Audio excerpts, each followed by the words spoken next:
Hi hi friends, ఎలా ఉన్నారు? నేను ఆఫీస్ టేబుల్ని అయితే 2 వీడియోస్ 3 వీడియోస్ బ్యాక్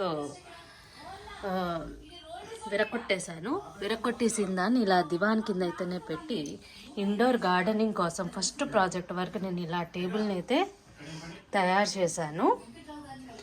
ఈ విధంగా పువ్వులకి నెక్స్ట్ ఇయర్ పువ్వులకి అనమాట ఎండబెట్టేశాను. ఈ విధంగా ఫ్లవర్స్కి వాటికి. ఆ తర్వాత ఈ సోప్ డబ్బాలు చూడండి ఎలా ఉపయోగించే విత్తనాలకి. ఏ వస్తువుని మనం పాడేసుకోకూడదు, ఏదో విధంగా మనకు ఉపయోగపడతాయి.